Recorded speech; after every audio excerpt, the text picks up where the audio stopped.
Did Anne Boleyn have 6 fingers on her right hand? Anne Boleyn has gone down in history as being the second wife of Henry VIII, the first of his wives to be executed by beheading, and also the mother of Elizabeth I. But as well as that, a smear campaign launched towards the end of her reign and after her death meant that many rumours such as did she commit adultery with her brother, she was a witch with 6 fingers, have also persisted to this day. So, did she have 6 fingers?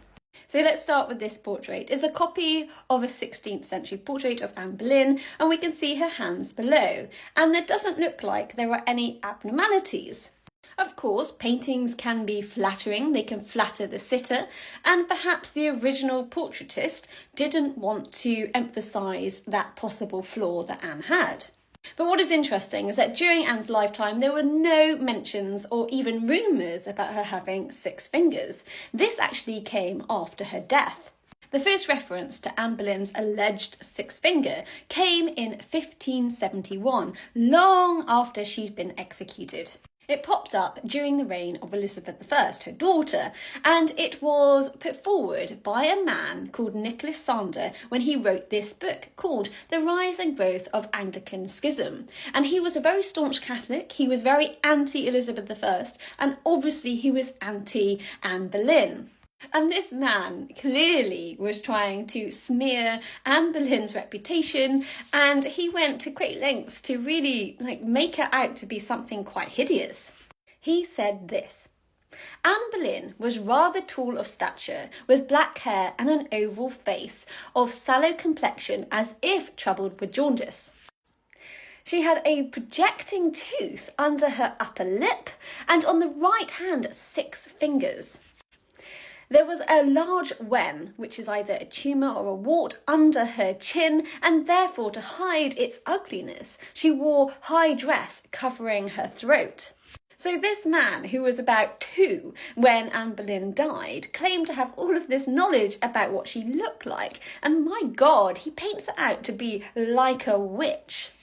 But this account is just completely false. It's hogwash, balderdash. It is terrible. This is another drawing by Hans Holbein, the portraitist to Henry VIII, and it is said to be of Anne Boleyn. And here we do see her wearing a high collar, but this is not necessarily to hide a tumour on her neck. There are no other contemporary accounts that say anything about this projecting tooth, this tumour on her neck, or even a 6th finger. There is one other account dating to the 1590s, so again, long after Anne Boleyn had been executed, and it was by a man called George Wyatt. George Wyatt was part of the Wyatt family, and if you remember, this man here was a favourite of Anne Boleyn. He was called Thomas Wyatt. He was a poet. So this George, who was born much later, was part of that family. So the account that he gives might well have been passed down through the generations. And this George Wyatt only refers to a sort of an extra nail on her finger. He says, there was found indeed upon the side of her nail, upon one of her fingers, some little show of a nail, which yet was so small. So this guy's descendant says that maybe she had a little extra nail, and that was it. But even if that was true, which again is unlikely, this does not warrant the rumour of a 6th finger. That was absolutely created later on, long after Anne Boleyn had died, to cast her as some sort of awful witch who consorted with the devil and perhaps seduced a good king. It was simply a smear campaign designed to discredit Anne Boleyn, to discredit Elizabeth I, and also to discredit women.